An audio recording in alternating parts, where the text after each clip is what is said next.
제 개인적인 생각으로는 할 수만 있다면 개선 설계 적용을 한번 정말 심각하게 검토를 해보는 게 어떻겠냐라는 생각이 들어서 중항공모함을 두 척을 가져야만 대비할 수 있는 전력을 갖출 수 있는데, 하지만 여기 계시는 야무짐이나 저나 분을 벗어난 사람 입장에서 이제는 말할 수 있다라고 표현한다 그러면 공군으로서는 굉장한 부담입니다. 자, 이번에는 항모의 꿈을 가진 해군 이야기를 좀 해봤으면 합니다. 해군에서는 이제 항모를 가야 된다라고 이야기를 하는데 경항공모함이어야 된다라는 게 이제 기본 원칙이거든요. 우리 성우 기자 마덱스를 취재하면서 해군의 의지를 확인을 하셨잖아요. 정말 의지가 강해 보였다라는 이런 생각이 들었습니다. 저는 마덱스를 직접 가서 촬영을 했는데 특별히 얘기를 해줬던 것들이 이번이 아니면 안 된다 이런 뉘앙스가 되게 강했습니다. 이번이 아니면 안 된다라는 게 뭐 정치적인 맥락도 있을 테고 뭐 다양한 것들이 있겠지만 공식적으로 오피셜하게 얘기를 해준 거는 주변국들의 군비 증강이 너무 빠른 속도로 이루어지고 있고 중국이라든지 일본이라든지 다들 보면 우리보다 빠르게 항공모함을 도입을 하게 되고 결과적으로 우리랑은 또 해군력 차이가 더욱더 이렇게 늘어나게 될 상황이잖아요. 이 상황에서 우리가 하루라도 빨리 보유를 해야 된다. 특히 뭐 중항모를 간다라든지 그러면은 시간이 지연될 수 있다고 보는 것 같았어요. 그리고 또 한 가지 더 얘기를 한 것들이 예산 문제가 있었습니다. 중항모를 도입하게 되면은 해군 입장에서는 예산이 너무 많이 늘어날 것 같다. 그래서 경항모를 가야 된다. 이런 얘기들을 많이 하더라고요. 중요한 것은 예산이겠죠. 예산이 충분히 확보되어 있으면 해상항에서의 항공작전을 하는 데 있어서 중요한 그런 역할이 경항모보다는 사실상 중항모가 더 바람직하다라고 군사작전 차원에서는 말씀을 드릴 수가 있겠습니다. 하지만 현재 우리나라의 여건, 국민 여론까지 포함할 수 있을 거고요. 외교적인 부분까지도 고려하는 요소가 들어갈 수 있다라고 평가를 할 수가 있는데 현재 상황은 그런 제한적인 요소 때문에 경항공모함을 건설하는 사업으로 이렇게 추진하고 있는 것으로 알고 있습니다. 한 군사 전략 차원에서 또 안보 전략 차원에서 말씀을 드리면 논리적으로 이런 건 있습니다. 평소 이제 제 지론이기도 한데 공격하는 자가 100을 가지고 있으면 방어하는 자가 적어도 70%를 가지고 있어야만 억제 능력을 우리가 확보할 수 있다라는 그런 논리가 있습니다. 우리나라가 현재 해군 전력으로 봤을 때는 그 능력의 70%를 갖추고 있느냐라고 봤을 때는 그렇지 않다라고 보는 거죠. 그렇게 보면 적어도 경항모 정도는 가지고 있어야 해상에서의 안보 위협에 대비할 수 있는 그런 능력을 갖출 수 있는데, 실제 예를 들면은 2030년대에 일본이 50만 톤을 가지게 되면 그거의 70%인 35만 톤을 적어도 우리가 가지고 있어야 억제 능력을 갖추는데 우리가 현재는 20만 톤이 채 안 되거든요. 그렇다면 5만 톤 내지 7만 톤 이상 되는 중항공모함을 두 척을 가져야만 대비할 수 있는 전력을 갖출 수 있는데 현재 우리나라의 현황, 예산 다 따지면 갈 수가 없죠. 그래서 최소한 여건으로 경항모 한 척이라도 필요하다라는 그런 의견이 계속 나온 것으로 알고 있습니다. 저도 이제 다양한 분야를 이렇게 취재도 하고 같이 의견을 들어보면 해군이 왜 경항모이어야 되고 지금 가야 되는가에 대한 여러 가지 이제 논리들을 충분히 이해를 하고 동의를 하는데 필요성 논란에 대해서는 아예 제외를 하는데, 잠깐 말씀해 주셨던 예산 증가에 대한 부분은 이견이 있을 수 있거든요. 저 생각도 약간 좀 다르고, 그러니까 독도함이 2007년에 건조가 됐더라고요. 배 수명을 40년 주기로 했을 때 2047년에 독도함 후속함 갈 때 그때는 중형항모, 그다음에 KF-21을 포함한 다른 항공기를 생각해 볼 수 있다. 지금은 경항모다. 근데 비용에 대해서 이제 문제를 했단 말이에요. 저희가 퀸 엘리자베스도 우리가 좀 추구하고자 하는 방향의 어떤 모델 중에 하나로 제시를 했는데 순방을 마치고 돌아가면 개조한다면서요. 네. 퀸 엘리자베스호 같은 경우는 일단 현대중공업에서 공개한 모델처럼 스키처프대가 달려있는 모델인데 그거를 지금 스키처프대를 떼고서 캐터펠드를 이말스 형식으로 바꾸면서 항공모함을 운영한다고 들었습니다. 그래서 고민이 또 되는 거죠. 제가 알기로 일본의 이즈모나 카가가 개조 비용이 사실 거의 신규 건조 비용과 큰 차이가 없다고 알고 있거든요. 더구나 F-35B를 운영하기 위해서는 내열 갑판에 대한 문제도 있기 때문에, 그래서 한 번 더 고민을 해 주십사고 생각하는 게 사실 이번 우리 프로펠럿의 프로젝트 목표 중에 하나이기도 합니다. 제 개인적인 생각으로는 할 수만 있다면 개선 설계 적용을 한번 정말 심각하게 검토를 해보는 게 어떻겠냐라는 생각이 들어서 일부 취재를 통해서 그 확인한 결과를 보면 해군이 원하는 전력화 시기 2033년 그 시기를 초과하지 않고도 가능할 수도 있겠다라는 판단이 되거든요. 제가 이제 실제로 개선 설계를 2군데 업체를 다 봤거든요. 특이한 것은 전장이나 전폭 이게 거의 퀸 엘리자베스 영국의 중항모급하고 비슷하게 설계를 해놨더라고요. 설계 대안을 보니까 1층은 상륙 장비, 2층은 병력 무기, 3층에 스키 점프를 갖다 놓고 함재기, 헬기나 항공기가 합재될 수 있는 그런 설계 대안을 만든 것을 봤습니다. 그러니까 경항모 사업이라고 하지만 개선 설계 결과로 봤을 때는 중항모급을 충분히 역할을 해낼 수 있는 수준까지 갔다. 부사장님 말씀하신 대로 그 이전에 충분히 실전 배치해서 작전을 수행할 수 있지 않을까. 그래서 적어도 우리나라의 해양 주권,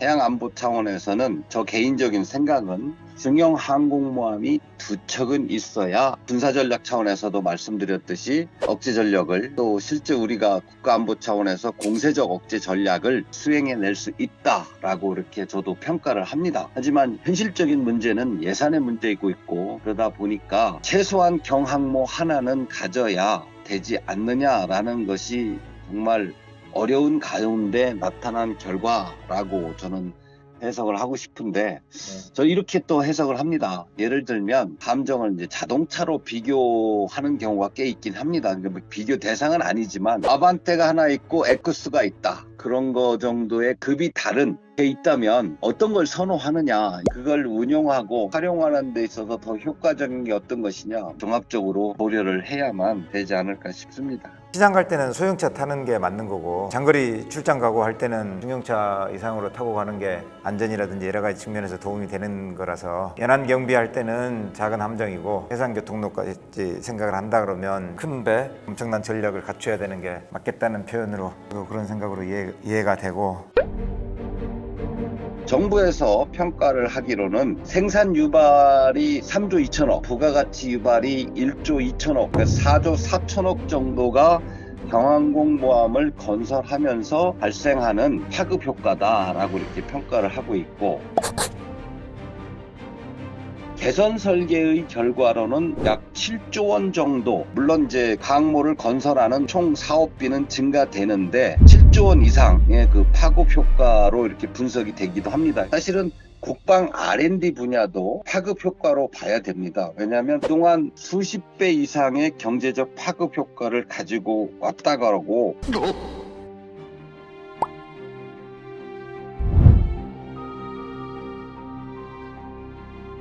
우리나라의 기술력을 증진시키는데 경항모 사업을 하면서 효과를 낼 수 있는지도 앞으로 분석을 해야 될 거고 전체적인 방산의 생태 환경을 우리가 선순환적 구조로 발전해 나갈 수 있는 중요한 사업 중에 하나가 경항모 건설 사업이다라고 이렇게 말씀드릴 수가 있겠습니다. 말씀해 주시는 내용을 들으면서 KF-X 개발 당시에도 경제적 파급 효과, 생산 유발 효과 많은 부분이 검토가 됐고 그게 이제 사업 추진에 사실 상당한 추동력이었던 거거든요. 경제적인 파급 효과를 극대화하고 해군의 작전 능력도 올릴 수 있고 여러 가지 국가 전략적으로 더 역량을 키울 수 있는 방향이 있다고 그러면 더 늦기 전에 한 번 더 검토가 됐으면 좋겠다는 생각입니다. 아까 이말스 이야기를 했잖아요. 항모에 여러 가지 착륙 방식이 있는데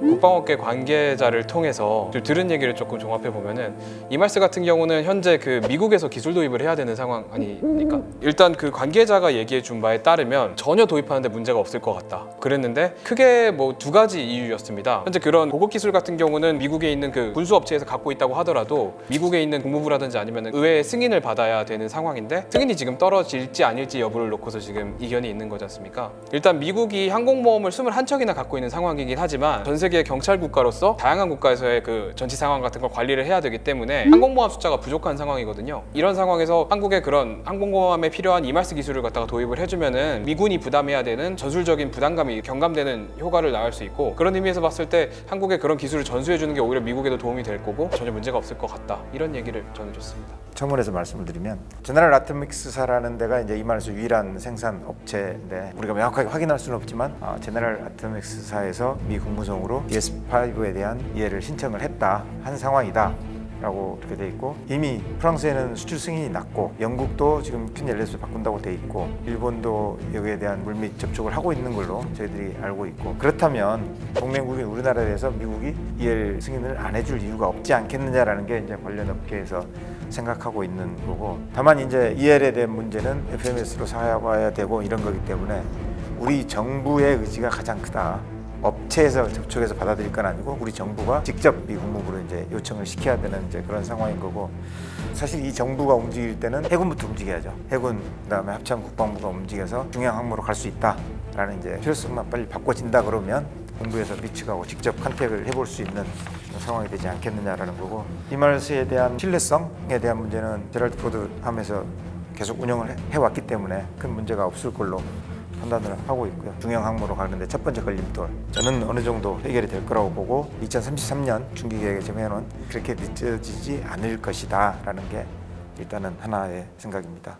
그러면 이말스 문제만 잘 해결되면은 중형 항모로 갈 때도 전력컷이 늦어지지 않고 갈 수도 있겠다, 이렇게 이해할 수 있겠네요. 하나의 단계는 해결이 되는 거고 그 다음 단계가 공군으로 넘어옵니다. 탑재기에 대한 문제. 병항모일 때는 F-35B밖에 할 게 없는데 중형 항모이면 대상 규정이 넓어지거든요. 그러면 공군은 어떻게 생각하느냐. 지금 이제 우리 해군이 병항공모함 사업을 추진하면서 사업을 두 개로 나눠버렸거든요. 항모는 해군이, 탑재기는 공군이. 그래서 공군이 F-35B를 합참 소요 결정을 해서 니네가 운영해라. 우리는 배만 운영하겠다. 편집을 해서 할 수 없는데 좀 무책임한 이야기 같거든요. 과거 군 경험으로 봤을 때 좀 무책임한 이야기 아니에요? 우리나라 현실에서. 그래서 이제 이거는 공군 이야기를 한번 넘어가 봐야 되겠다 생각을 하는 게, 공군으로서 F-35B 소요 제기를 신속하게 해군이 원하는 속도만큼 가고 있지 않은 이유, 여기 계시는 장모님이나 저나 군을 벗어난 사람 입장에서 이제는 말할 수 있다라고 표현한다 그러면 공군으로서는 굉장한 부담입니다. F-35A 이제 40여 대 전력화를 해 나가고 있는 과정에서 추가 20여 대에서 총 우리가 60대 F-35 하이급 전력을 갖고자 했는데 항모로 인해서 이제 일단 그게 홀드가 된 상태에서 그 이외에 추가로 20대 F-35B를 운용한다고 하는 거는 조종사 인력 측면에서도 F-35A 조종사가 F-35B를 탈 수가 없거든요. 3km짜리 활주로에 착륙하는 거하고 250여 미터의 활주로에 착륙하는 거하고 이 착륙에 대한 그 기량 차이가 비교할 수 없을 만큼 난이도가 크거든요. 그러다 보니까 F-35B 조종사는 별도로 관리를 해야 되고 인사, 조직, 정비, 후속 군수 지원 이것도 별도로 완전히 가야 되는 거고, 또 하나는 이제 아까 이 비행기가 항상 항모 안에만 있는 게 아니고 결국은 지상 기지에서 항모와 똑같은 시설을 갖춰놓고 지상에서 훈련을 하다가 필요할 때 이 배가 항모에 가서 착륙을 하고 작전을 하고, 그러다 보니까 지상 기지에 대한 시설이 항모하고 똑같은 게 운영이 돼야 되거든요. F-35B로 갔을 때 해군이 말하는 청주 기지는 F-35A 60대를 수용하는 게 거의 맥시멈 상태인데 추가적인 지상 기지 시설을 공군이 알아서 해라. 공군 자체적으로 굉장히 제한 사항이 큽니다. 또 하나는 해군이 고정익기를 운영하는 게 사실 거의 없잖아요. 지금 고정익으로 하는 게 P3, PA, 포세이돈 정도. 해군의 꿈이 그전부터 이제 고정익으로 해서 항모 전체를 해군이 운영하고 싶은 것이긴 하나, 특히 전투기 운영에 대한 노하우가 없는 상태에서 매뜸 항모부터 달려들기는 굉장히 어려운 상황이기 때문에 이원화된 작전 제안을 하는 건데, 군 경험으로 봤을 때 합동작전을 할 때 그 합동작전이 임무 지역에서의 합동작전이지 시스템 운영부터 합동은 사실은 거의 없거든요. 함정을 지휘하는 지휘관하고 항공기를 지휘하는 지휘관하고 같이 갈라지겠네요. 두 자르듯이 명확하게 이게 구분될 수가 없는 부분이라서 공군에서는 그 제한사항이 굉장히 많고, 항모에서 쓸 수 있는 게 이제 그거밖에 없다는 뭐 조건 하에서야 이제 F-35B밖에 대안이 없겠지만, 그거 자체가 이제 공군에서는 상당히 좀 선택이 제한되는 문제로 갈 것 같고요. 그런 문제들은 아직 공군도 경험해보지 않은 문제들이니까 그런 문제들은 좀 많이 생각을 해봐야 될 것 같습니다. 해군은 가고 싶어하고 공군은 주저주저하고 있습니다. 그러면 대안은 뭘까요? 짧지만 깊게 생각한 대안으로 한번 의견을 나눠보겠습니다.